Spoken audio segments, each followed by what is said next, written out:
सत्संगत्वे निस्संगत्वं निस्संगत्वे निर्मोहत्वं निर्मोहत्वे निश्चलतत्वं निश्चलतत्वे जीवन्मुक्तिः पुनरपि जननं पुनरपि मरणं पुनरपि जननी जठरे शयनम् इह संसारे बहुदुस्तारे कृपया पारे पाहि मुरारे।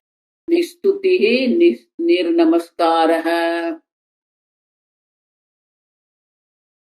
निस्वधाकार एव च जड़वद लोकमाचरित, वो यहाँ स्पष्ट करते हैं कि न किसी की स्तुति करते हैं, न नमस्कार करते हैं, न पितरों का श्राद्ध करते हैं। आप समझ,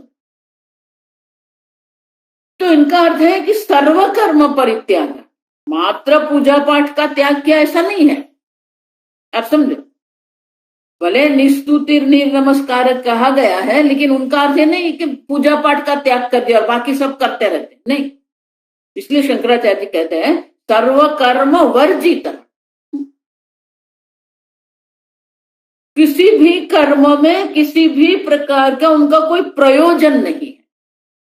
न कृतेनार्थः कश्चित् न अकृतेनश्च।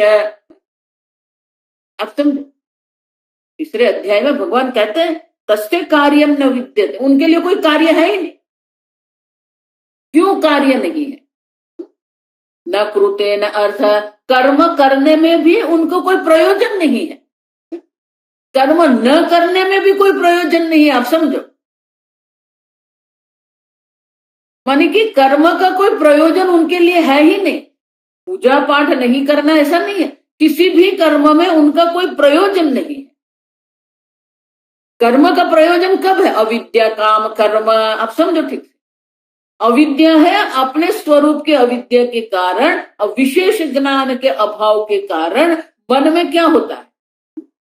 स्वभान व्यक्ति होने के कारण प्रत्येक मनुष्य के मन में स्वरूप विशेष स्वरूप का अज्ञान के कारण उससे विपरीत अभिप्राय बना के रख दिया है।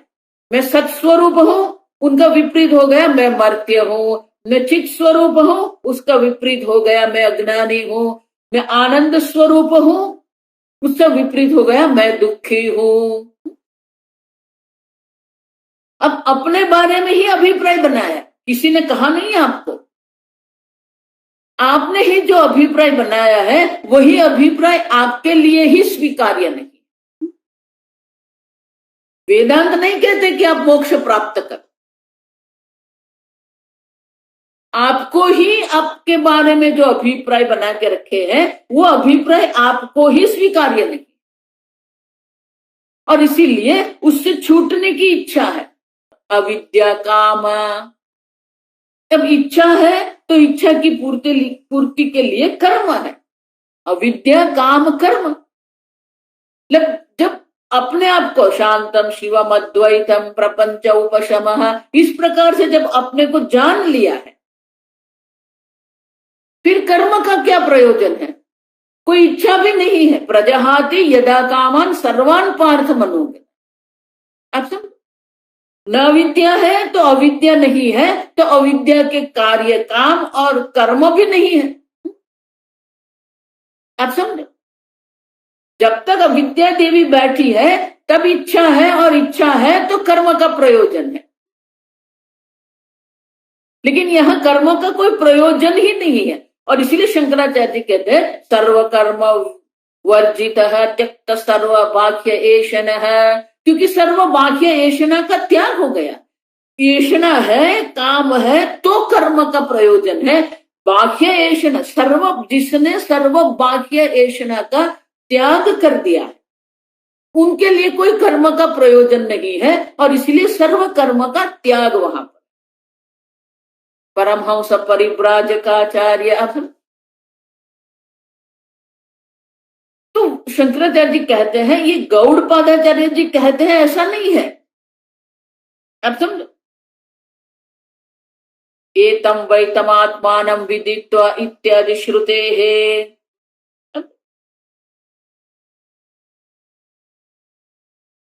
एक बार जिसने अपने आत्मा को जान लिया है, फिर उनके लिए कर्म का कोई प्रयोजन नहीं है। आप समझो, जब तक आत्मज्ञान नहीं है, जब तक आत्मज्ञान में निष्ठा नहीं है, तब कर्म का प्रयोजन रहेगा। लेकिन यहां तो कोई कर्म का प्रयोजन नहीं है, क्योंकि उनकी निष्ठा है विदित्वा। अब आप ये समझो ठीक से, ऐसे ही कर्म का त्याग मत कर दो। जब तक ब्रह्म ज्ञान नहीं हुआ है, तब तक कर्म का प्रयोजन है। अंतःकरण शुद्धि के लिए, चित्त नैश्चल्य के लिए कर्म का प्रयोजन है।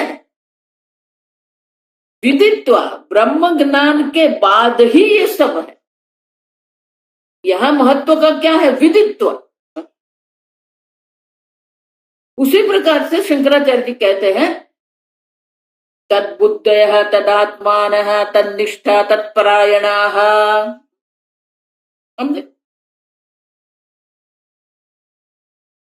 विदित्वा एतपा आपातिकं वेदनं व्युत्थान हेतुत्वेन उच्यते तस्मिन्नेव परस्मिन्। विदित्वा, ये ज्ञान के बाद ही है। ज्ञान के बाद क्या होगा? तद्बुद्धयः। आप समझो, तस्मिन्नेव परस्मिन् वस्तुनि विषयांतरेभ्यः व्यावृत्ता बुद्धिः येषामिति तद्बुद्धयः। जिसकी बुद्धि सतत ये ब्रह्म चिंतन में ही लगी हुई है।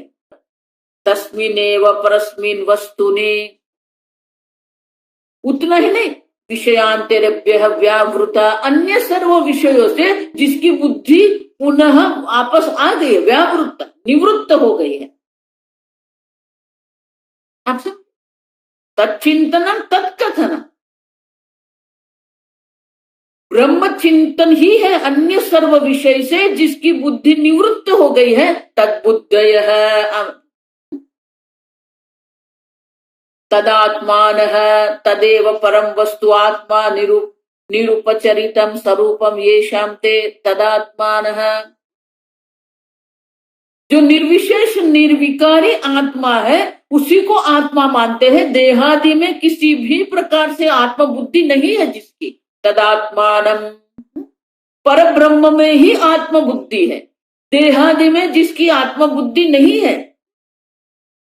परम वस्तु आत्मा निरुपचरितम, किसी प्रकार से भी कोई उपचरित, कोई उपचार नहीं है। स्वरूपम येषाम, उपचार माने उपाधि, किसी भी उपाधि में किसी प्रकार से भी अहम बुद्धि नहीं है। वो पर ब्रह्म में ही जिसकी बुद्धि अहम बुद्धि हो गई है। तदात्मानः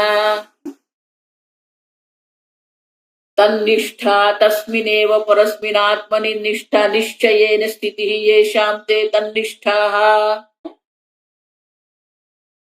बहुत सुंदर है ये 5वें अध्याय में भगवान जो ये कहते हैं, तद्बुद्धयः तदात्मानः तन्निष्ठा तत्परायणाः। ब्रह्म चिंतन से अन्य कहीं पर भी उनका मन है ही नहीं, उसी में उनकी निष्ठा हो गई है। परस्मिनात्मनि निष्ठा निश्चयेन स्थितिः, निष्ठा में पूर्ण ब्रह्म स्वरूप है, उसी में उनकी निष्ठा हो गई है। आप समझो,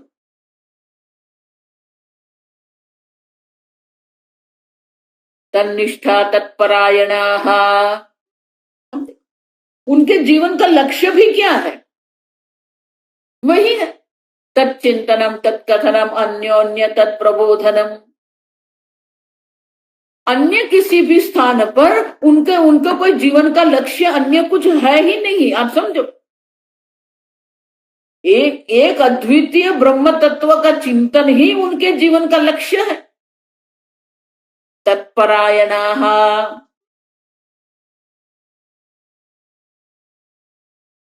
इत्यादि स्मृतेश्च। शंकराचार्य जी के इत्यादि माने अन्य अनेक प्रकार की श्रुति भी है। इत्यादि श्रुते है माने कि अन्य अनेक प्रकार की श्रुति है, अनेक प्रकार की स्मृति भी। गीता में भी अनेक स्थान पर भगवान ने यह दर्शाया। अब तो जिसकी बुद्धि ये ब्रह्म ज्ञान में निष्ठ हो गई है, परम वस्तु परमयनम परा गति ही येषां ते तत्परायण आदि शब्देन सर्वकर्माणि मनसा इति वाक्यम गृह्यते। आदि शब्द ने क्या है? आदि शब्द है ना, इत्यादि सर्वकर्माणि मनसा संन्यस्य, अनेक है। इंद्रियाणि इंद्रियार्थेभ्यः वर्तन्ते इति मत्वा न सज्जते, नैव किंचित करोमीति युक्तो मन्येत तत्त्ववित्। कर्म में कोई प्रयोजन नहीं है। नैव किंचित करोमीति, मैं अकर्ता अभोक्ता आत्मा हूं, ये ज्ञान में ही उनकी निष्ठा हो गई है, और इसीलिए अन्य कुछ है ही नहीं जिसके कारण उनको कर्म करना पड़े। और इसीलिए शंकराचार्य जी दर्शाते हैं कि कर्म का कोई प्रयोजन उनके लिए है ही नहीं। तद्बुद्धेय तदात्मानं तन्निष्ठा तत्परायणाः गच्छन्त्य पुनरावृत्तिम् निर्धूत कल्मषाः, जिसका अंतःकरण पूर्ण रूप से शुद्ध हो गया है, निर्मल हो गया है। ज्ञान निर्धूत कल्मषाः, ये ज्ञान से ही जिसके सर्व प्रकार की मलिनता जो है, वो मलिनता की निवृत्ति, कालुष्य की निवृत्ति हो गई है। और इसीलिए उनको कर्म का कोई प्रयोजन, देखो ये पुनः पुनः मैं कह रही हूं, कर्म का कोई प्रयोजन ही नहीं है, उसी को सन्यासी कहते हैं।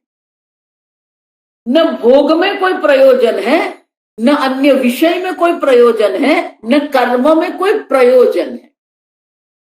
अच्छा, हमारे तो इतने प्रयोजन रहते हैं, ये करना है, वो करना है, उसको मिलना है, इसको खाना है, उसको पीना है, ये करना है, यहां जाना है, वहां जाना है।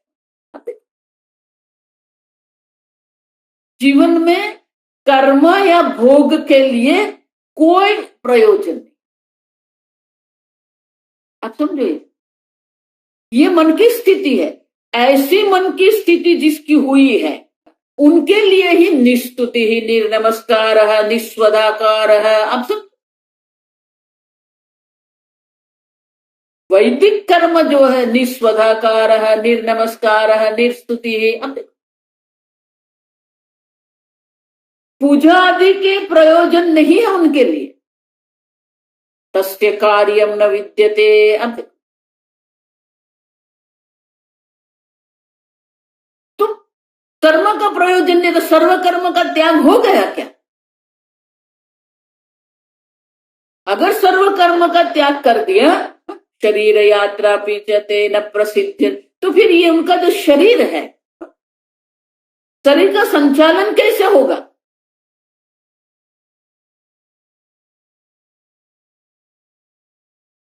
अब तो शरीर तो है, शरीर का प्रयोजन भी है, शरीर की स्थिति भी है। और इसीलिए आगे कहते हैं चलाचल निकेतश्च। शंकराचार्य जी समझाते ये शब्द, चलाचल निकेतश्च। चलम शरीरम प्रतिक्षणम अन्यथा भावात्, प्रतिक्षणम अन्यथा भावात् अचलम आत्मतत्वम, अचलम आत्मतत्वम। चलम माने ये देह, प्रतिक्षण अन्यथा भाव, प्रतिक्षण जिसमें परिवर्तन हो रहा है।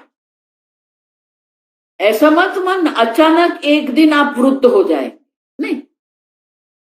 प्रतिक्षण ये शरीर, शीर्यते इति शरीर है, प्रतिक्षण जहां क्षय हो रहा है, प्रतिक्षण जहां विकार क्षय है, तो ये शरीर जो है वो चल है, परिवर्तनशील है, विकारी है। अचलम आत्मतत्वम, जो अचल है, अजो नित्य शाश्वतोयम पुराण है, जो अचल है, तो अचल आत्मा है। आत्मा तत्व अचल है, शरीर चल है। तो बोले निकेता माने कि आश्रय स्थान, ये घर गृह को भी निकेत करते, रहने का जो स्थान होता है उसको निकेत कहते हैं। अब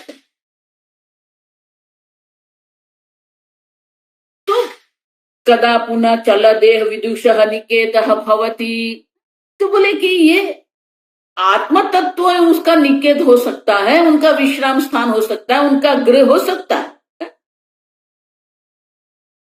लेकिन देह जो चल देह है वो कैसे उनके लिए निकेत हो सकता है?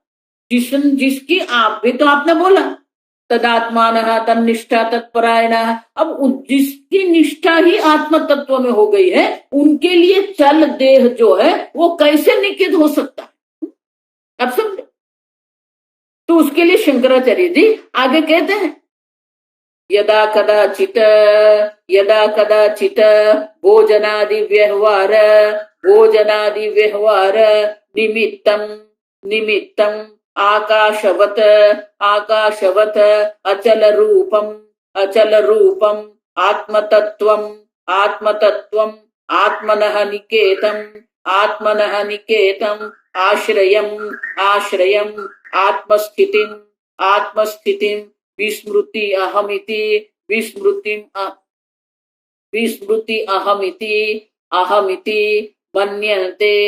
मन्यते यदा तदा चलह देहः निकेतः यस्य सः अयम एवं चलाचल निकेतः विद्वान् न पुनः बाह्य विषय आश्रयः।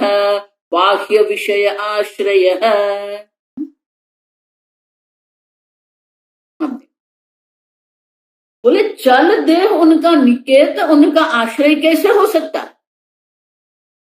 तो शंकराचार्य जी कहते हैं यदा कदाचित माने कि कोई विशेष काल नहीं, जब भी भोजनादि व्यवहार निमित्तम, भोजनादि मैंने कहा ना ये शरीर की स्थिति कैसे होगी, तो ये शरीर की स्थिति के लिए जब भी भोजनादि की आवश्यकता होती है, अब समझो अविवेक्षित ही काल विशेष विवक्षितम व्यवहार निमित्तीकृत्य, अब तो ये देह के लिए जो व्यवहार करना आवश्यक है, भोजनादि व्यवहार निमित्तम, तब क्या होता है? जब ये व्यवहारादि होता है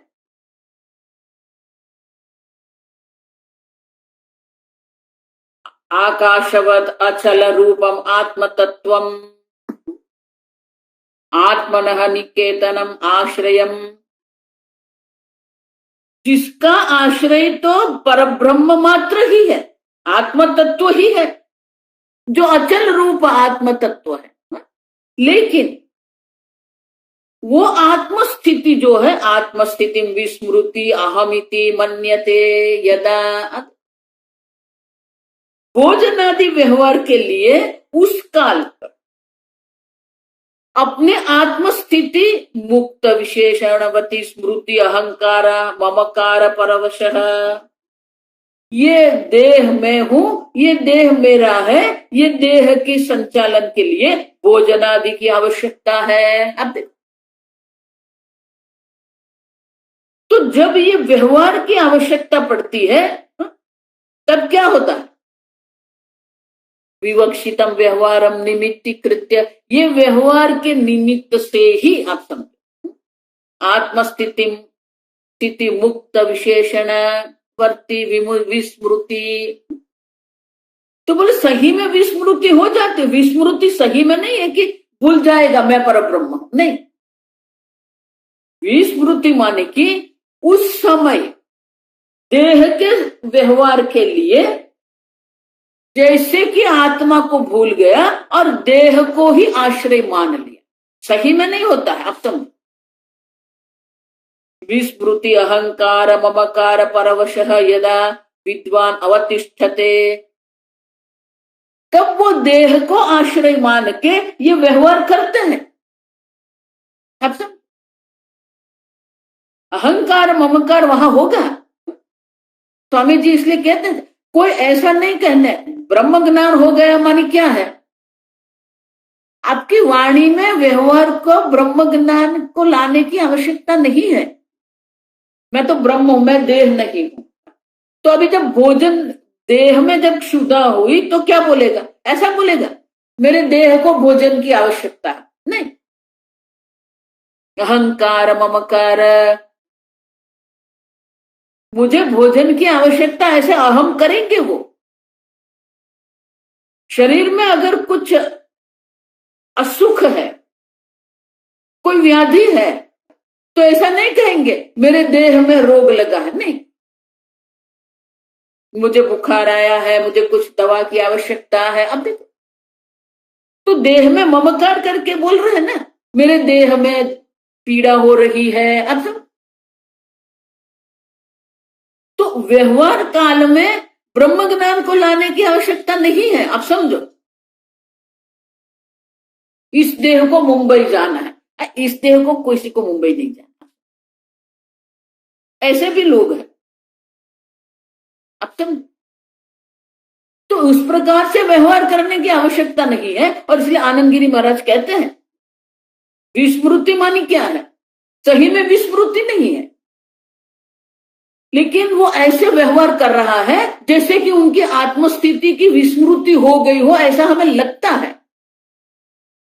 अहंकार ममकार परवश है। अब देखो, जब ये व्यवहार काल होता है तब देह में अहम बुद्धि मम बुद्धि प्रकट होती है,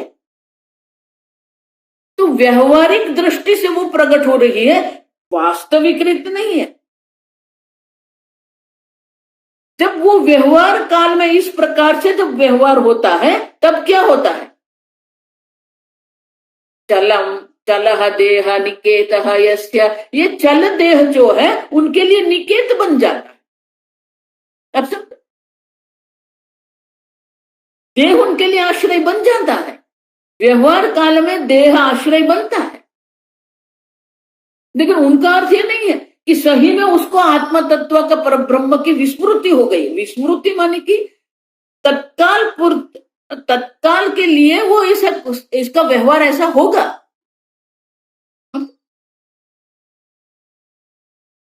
व्यवहार निमित्ति कृत्य, इसलिए गौड़पाद आनंदगिरी महाराज कहते हैं व्यवहारम निमित्ति कृत्य, व्यवहार को निमित्त बना के इस प्रकार से उनकी वाणी होती है। अब सब तो उस प्रकार से जब व्यवहार हो रहा है, जब ऐसी वाणी होती है तो उसका ऐसा लगता है हमें कि आत्मस्थिति की विस्मृति होगी। और इसीलिए गौड़पादाचार्य जी कहते हैं चल अचल निकेतश्च, आत्म तत्व ही उनका लिए आश्रय है, आत्म तत्व में ही वो समर्पित है। लेकिन व्यवहार काल में हमें ऐसा लगता है कि चल देह उनका आश्रय बन गया, और इसीलिए चल अचल निकेतश्च। तो विद्वान ही चल निकेत भी बनता है, अचल निकेत भी बन जाता है। व्यवहार काल में चल निकेत है, अव्यवहार काल होता है जब कोई व्यवहार नहीं होता है, अचल निकेत है। माने कि व्यवहार में ये ज्ञान को प्रकट करने की आवश्यकता, अप्रख्यायन हम देख के गए। सर्वस्थान पर अपने ज्ञान को प्रकट करने की आवश्यकता नहीं है आपको। पहले तो जब ऋषिकेश हरिद्वार काशी आप जाइए, कोई महात्मा अगर आपको मिले तो आप सीधे सीधे नहीं पूछ सकते थे आपका आश्रम कहाँ है। एक महात्मा लोगों की एक विशेष प्रकार की शैली थी, आपका आसन कहाँ है, आपका गुरु स्थान कहाँ है।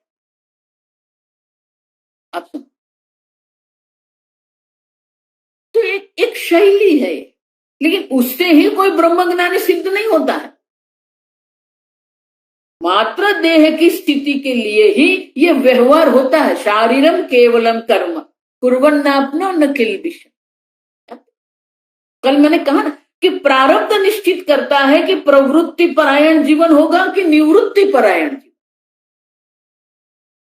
चौथे अध्याय में भगवान दोनों दर्शाते हैं।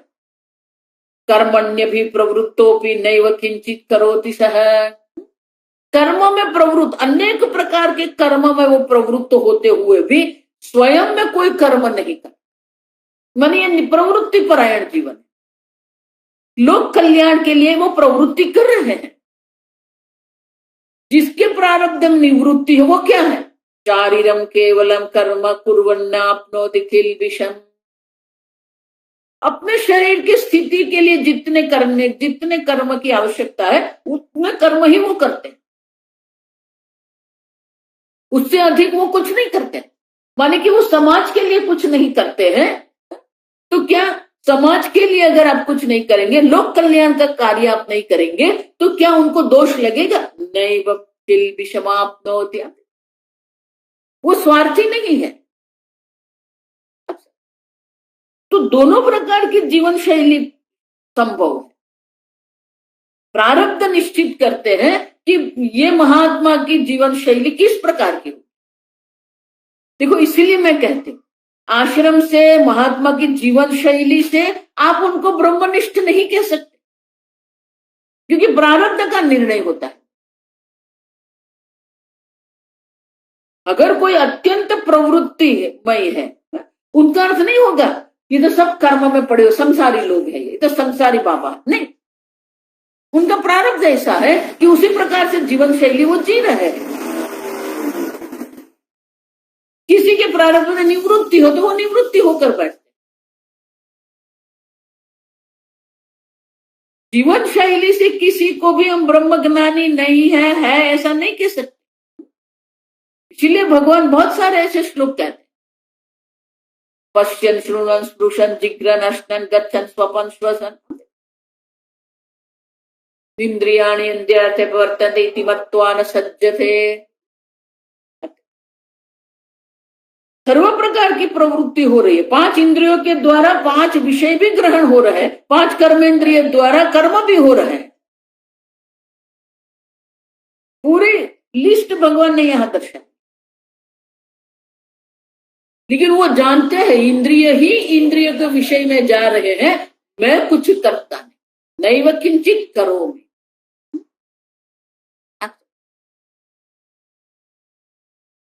बाह्य दृष्टि से कुछ नहीं है।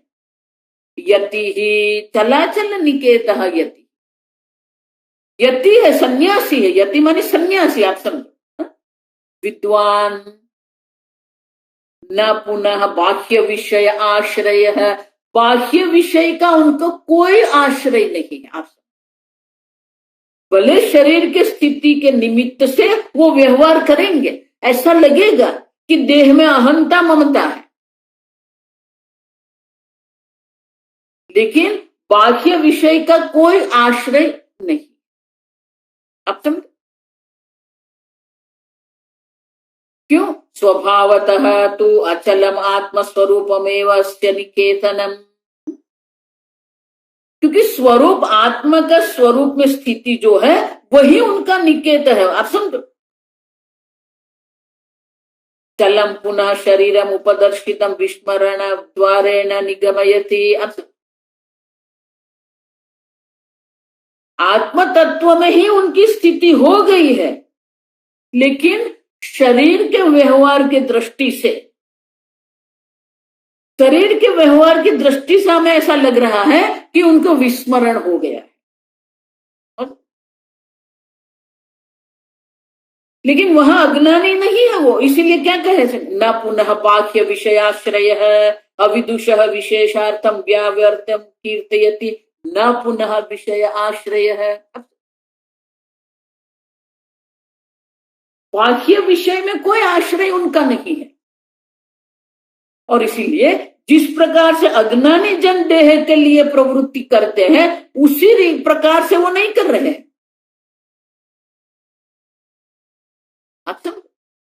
बाह्य दृष्टि से दोनों एक ही लगेंगे, विद्वान हो अविद्वान हो, शरीर की स्थिति के लिए दोनों एक कर्म कर रहे हैं।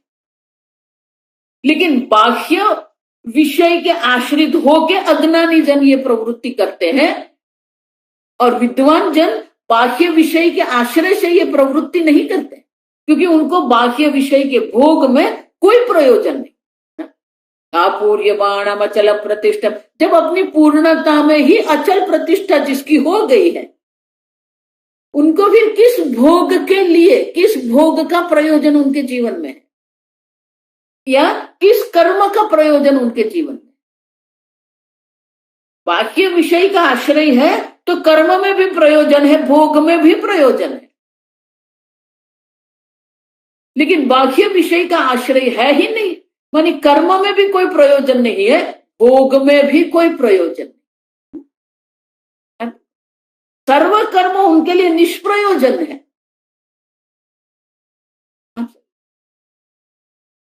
देखो, इसीलिए मैं कहती हूं ना, कर्म फल का त्याग वो कर्म योग है, कर्म का त्याग ही संन्यास।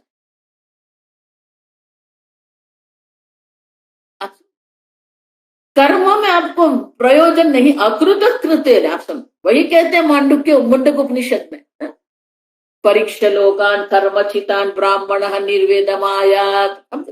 ये कर्म से संचित जितना भी लोक है, जितने भी भोग है, उनकी परीक्षा करके जो विवेकी है, ब्राह्मण मानी जो विवेकी है, उनके लिए ये किसी का भी कोई प्रयोजन नहीं। नास्ति अकृतः कृतेन कर्मणा, उनको कर्म में कोई प्रयोजन नहीं है। आप सब, जब तक कर्म में आपको प्रयोजन दिखता है, तब तक ये सब जो है वो सत्य है। लेकिन विद्वान जन भी ये प्रवृत्ति करते हैं, शरीर के लिए व्यवहार कर रहे हैं, लेकिन उनका कोई विशेष प्रयोजन वहां नहीं। और इसलिए शंकराचार्य जी कहते हैं, ना पुनः बाह्य विषय आश्रय है, पुनः वो बाह्य विषय के आश्रित नहीं बन जाते।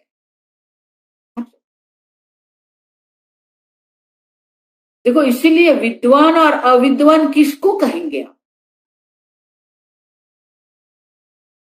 बाह्य दृष्टि से कैसे आप कहेंगे? कल मैंने कहा ना श्लोक, कृष्ण भोगी सुगस्त्यागी राम जनक नृपः च वशिष्ठादयः कर्मरतः।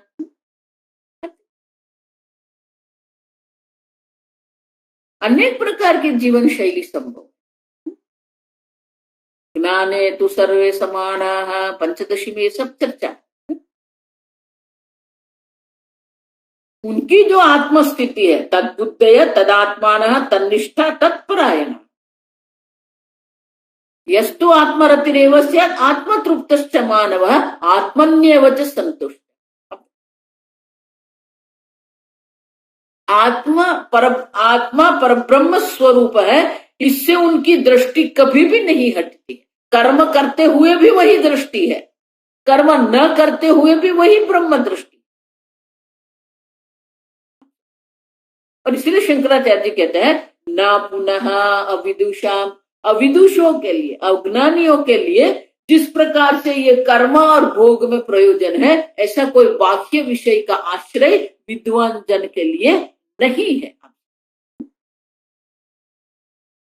उसी को यति कहते हैं। आप समझो, यति मानी कौन है? सांसारिक कर्म से उनका कोई प्रयोजन नहीं। आप समझो, इसलिए स्वामी जी कहते थे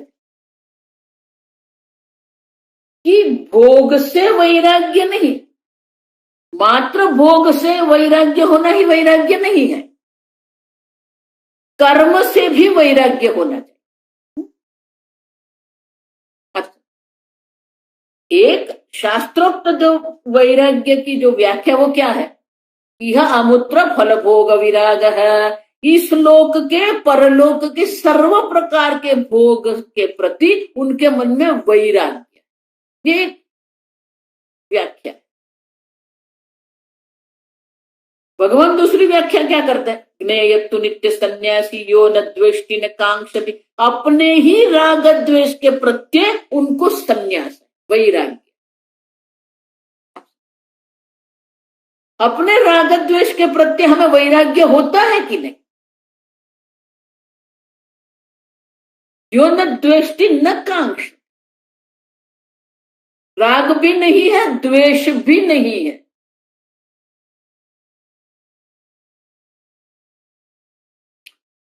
स्वामी जी कर्म की दृष्टि से तीसरी व्याख्या वैराग्य की। When you see there is no connection between what you do and what you want. Very beautiful. आप जो कर रहे हैं और आपकी जो मूलभूत इच्छा जो है उसके बीच में कोई संबंध नहीं है। ये संबंध नहीं है, देखना ही वैराग्य। आपकी इच्छा तो क्या है? अनंत सुख। आप जो कर्म कर रहे हैं वो कर्म से अनंत सुख की कोई संभावना है? नहीं है। तो you see there is no connection. आप जो कर रहे हैं और आप जो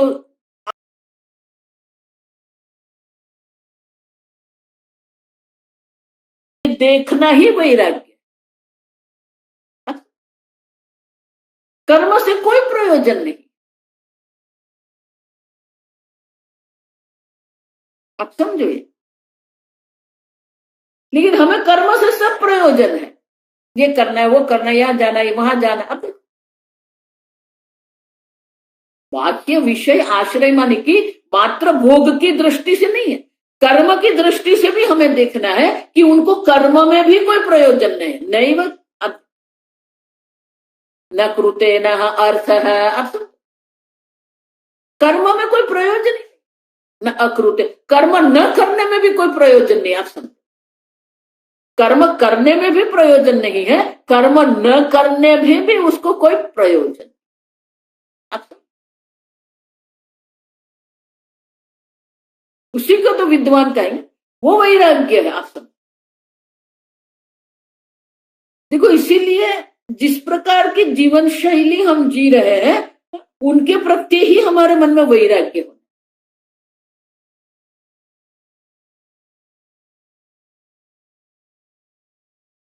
अर्जुन ने भी क्या करा?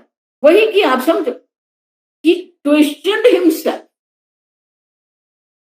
अपने ही कर्म पर उसने प्रश्न उठाया, अपनी ही इच्छा पर उसने प्रश्न उठाया। दैट इज कॉल्ड वैराग्य। वो वैराग्य है। बाकी विषय से वैराग्य तो कुछ नहीं है। आप समझना। बहुत लोग मुझे आके कहते स्वामी जी मुझे तो कुछ चाहिए नहीं, बस ऐसे ही रहते के सामने पकवान रख दो, फिर समझ में आएगा क्या वैराग्य। अभाव में जो वैराग्य की बात करते हैं ना, वो वैराग्य नहीं है। आप समझना। इसलिए गौड़पाद उड़िया बाबा कहते थे कि सामने विषय है ऐसा नहीं, विषय के चिंतन से ही मन में आपकी जिह्वा पर मुंह में पानी नहीं आए तो वो वैराग्य है।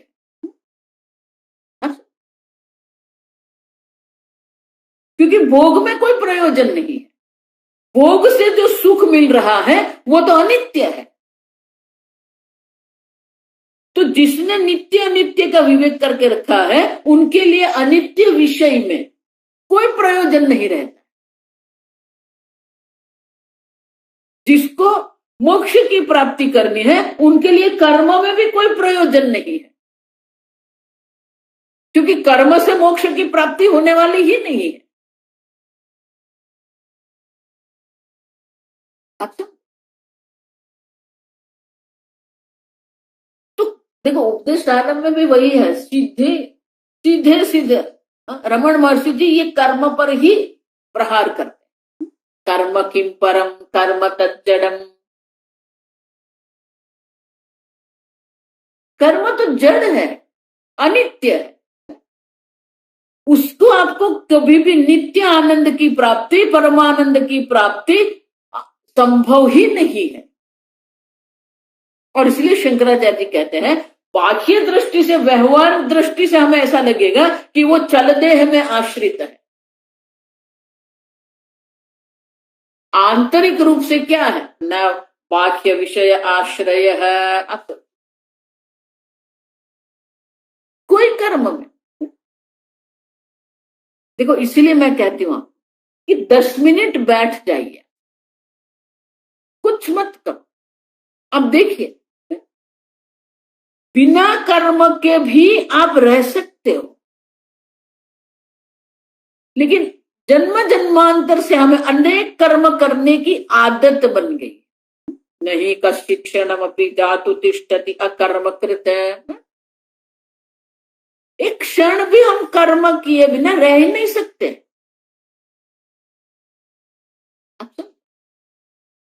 और इसीलिए ये जो कनेक्शन है ना, ये संबंध जो है ना, वो तोड़ना पड़े। कर्म से जो प्राप्त होता है और मेरी जो इच्छा है, वो दोनों में कोई संबंध नहीं। कर्म अनित्य है तो जो प्राप्त होगा वो सब अनित्य ही होगा। मुझे नित्य मोक्ष की इच्छा है, मुझे नित्य आनंद की इच्छा है, मुझे अनंत सुख की इच्छा है, तो कर्म स्वयं काल में नाशवान है, अनित्य है, स्वयं मर्यादित है। वो कैसे मुझे अनंत सुख दे सकते? और इस प्रकार से कर्म से ही वैराग्य, न पुनः बाह्य विषयाश्रय है, उसी को यति कहते। आप समझो, यति माने जिसको बाह्य भोग और बाह्य कर्म से कोई प्रयोजन, यति सन्यासी। ठीक है, तो फिर उनका व्यवहार कैसे चलता है? अगर उनको कोई विशेष कर्म करने की आवश्यकता नहीं है, विशेष भोग की उनको इच्छा नहीं है, तो उसका व्यवहार चलेगा कैसे? तो चौथे पाद में कहते हैं सह यादृच्छिक भवेत। अब यादृच्छिक, यदृच्छया, यदृच्छया मानी क्या? दैव योगेन। यदृच्छा माने कि किसी प्रकार से अपनी इच्छा से नहीं। आप समझ,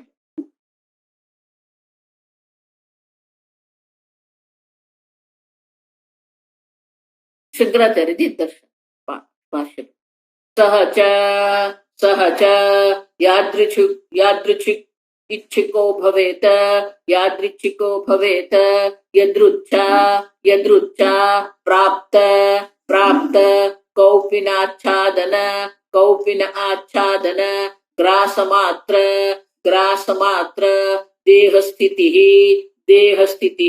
इत्यर्थः इत्यर्थः। यदृच्छ यादृच्छिक, यादृच्छिक माने कौन? शंकराचार्य जी कहते हैं यदृच्छा, यदृच्छा माने कि दैव योग से, प्रारब्ध से, अपनी कोई इच्छा नहीं है। यादृच्छा माने कि अपनी स्वयं की कोई इच्छा नहीं है। आप समझो, यदृच्छा लाभ संतुष्ट है, गीता में आता है यदृच्छा लाभ संतुष्ट। किसी भी प्रकार की इच्छा के बिना उनके जीवन में जो प्राप्त हो रहा है, कौपिन आच्छादन, जिस प्रकार के वस्त्र आच्छादन, अपने शरीर को ढकने के लिए जो भी कुछ उपलब्ध है, ग्रास मात्र, जिस प्रकार का भोजन उनके जीवन में उपलब्ध होता है,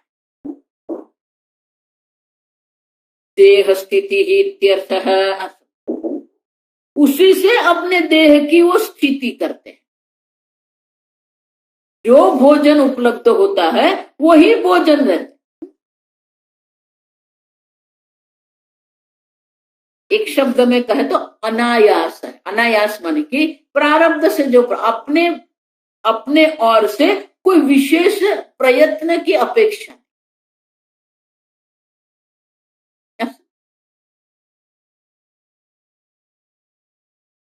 यही भोजन मुझे चाहिए, इस प्रकार के वस्त्र मुझे चाहिए, कोई इच्छा नहीं।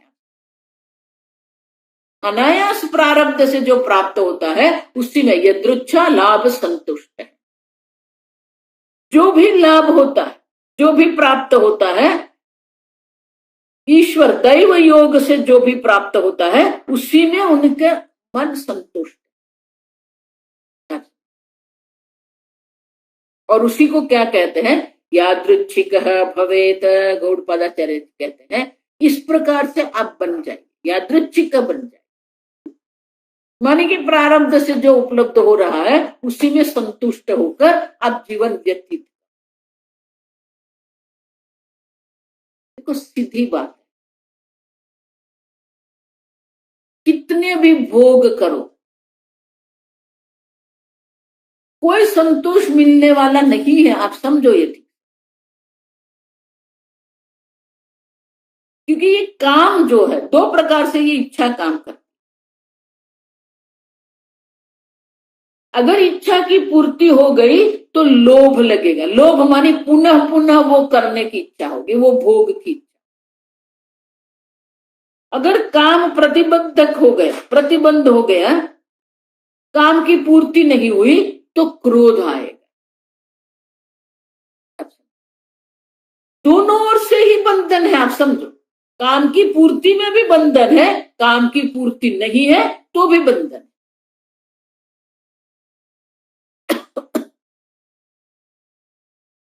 काम जो है ना, ये देखो ये छुरी जो होती है ना, चाकू जो होता है, चाकू के एक और जो है वो धार उनकी होती है, तीक्ष्ण होती है, वो काट।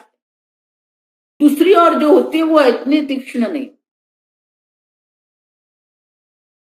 लेकिन ये काम जो है ना दोनों ओर से तीक्ष्ण है, दोनों ओर से आपको काट। पूर्ति हो गई तो भी समस्या है क्योंकि लोभ लगे, और करना है और करना।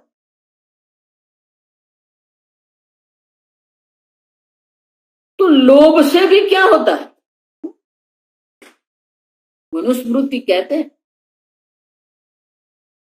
सर्व पाप मूलतः लाभ, लोभ।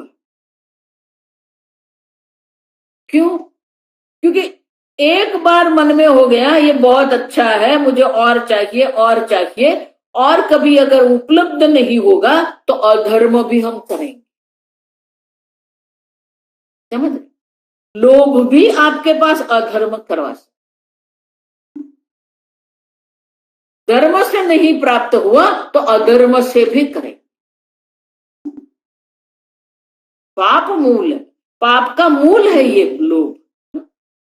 क्रोध तो सीधे सीधे ही हिंसा है, पाप का मूल है, लेकिन लोभ भी पाप का मूल है, आप समझो। और इसलिए शंकराचार्य जी कहते यत्रुच्छा, आप कोई इच्छा मत करो। स्वामी जी कहते थे कि अगर आपके मन में कोई शंका है तो आपकी जो जीवन शैली, आप तत्व चिंतन करो, जप करो, शास्त्र अध्ययन करो,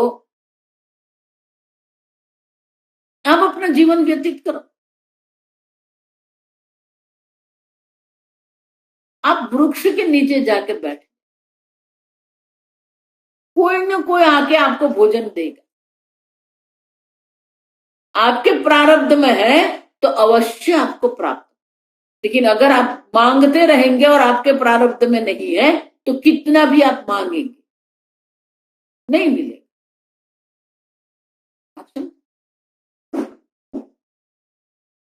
देखो मैं तो हमेशा कहती, आपके जीवन के 25-30 वर्ष जब व्यतीत हो जाते,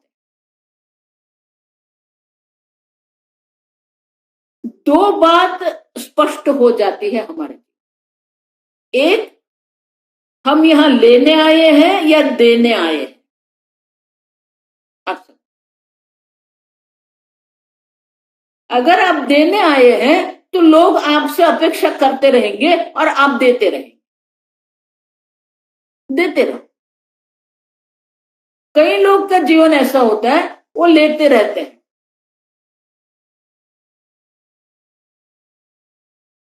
आप लेने आए हैं या देने आए हैं? अगर आपको जीवन में देना ही है तो आनंद से देते हो। अब तो एक महात्मा ऐसा कहते, अब समझो ये तर्क देखो, आपके जीवन में देना ही है तो आप देते रहो। नहीं नहीं देते रहेंगे फिर चला जाएगा तो नहीं,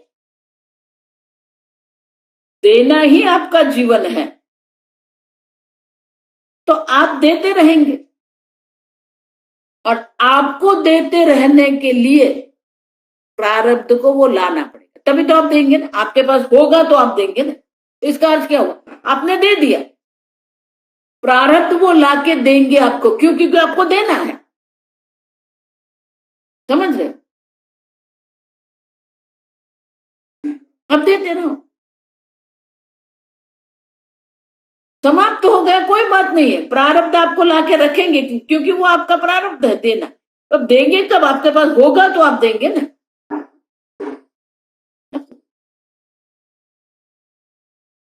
देते रहो। स्वामी जी सब मेरे पास आके ले जाते हैं, फिर कोई याद भी नहीं करता। ठीक है, वही तो प्रारब्ध है।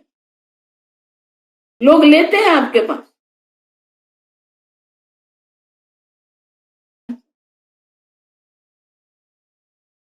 ये वास्तविकता है हमारे जीवन। या तो लेना है या तो देना है।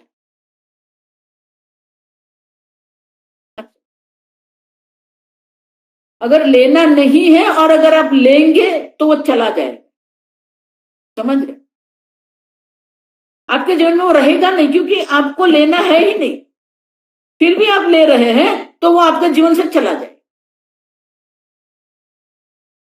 मैंने देखे हैं कई लोग हैं, उनके जीवन में है ही नहीं। वो जितना भी प्राप्त करेंगे ना वो छूट जाएगा। वो कितना भी प्राप्त करेंगे वो छूट जाएगा। क्यों? क्योंकि नहीं है आपके प्रारब्ध में। लेना आपके प्रारब्ध में है ही नहीं। अगर फिर भी आप लेंगे तो वो कहीं से भी चला जाए। अगर आपके प्रारब्ध में भोजन नहीं है और आप भोजन करने बैठे ना, कोई ऐसा आ जाएगा वो आपके पास भोजन मांगेगा, आपको देना पड़ेगा। समझ रहे हो मैं क्या कहती? कई बार ऐसा होता है, हम आइसक्रीम लेके बैठते हैं, खाना है। अगर हमारे प्रारब्ध में आइसक्रीम नहीं है तो कोई आएगा, कोई बच्चा आके बोलेगा और आपको देना पड़ेगा।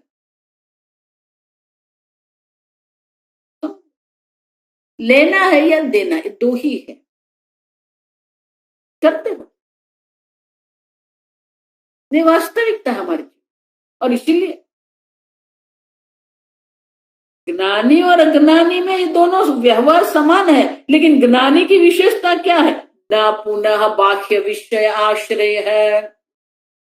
उनका आश्रय बाह्य विषय नहीं है, उनका आश्रय अपना ब्रह्म ज्ञान है। उनको ब्रह्म ज्ञान में ही श्रद्धा है, अपने ज्ञान में श्रद्धा है, अपनी स्थिति में श्रद्धा है। इसीलिए यदृच्छा लाभ संतुष्ट। ईश्वर इच्छा से, दैव योग से जो प्राप्त होता है उसी में संतुष्ट होना चाहिए। अगर अधिक आप लेंगे वो अधिक आपके जीवन से चला जाएगा क्योंकि वो आपके प्रारब्ध में नहीं।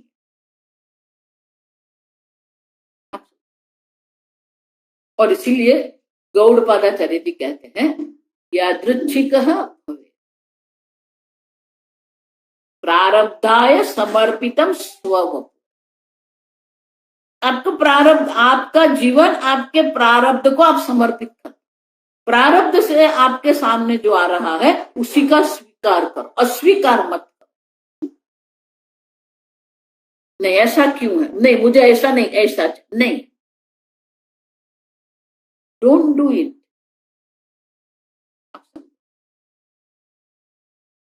जो प्रारब्ध से आ रहा है उनका अस्वीकार कभी भी मत कर। दैव योग से जो प्राप्त होता है ना उसका स्वीकार आप, आपका जीवन बहुत सरल हो जाएगा। ज्ञान बाद में है। आपका जीवन अगर आपको सरल बनाना है तो प्रारब्ध से आपके सामने जो आ रहा है उसको स्वीकार, बहुत सरल हो जाएगा। आपको देना है, देते रहो।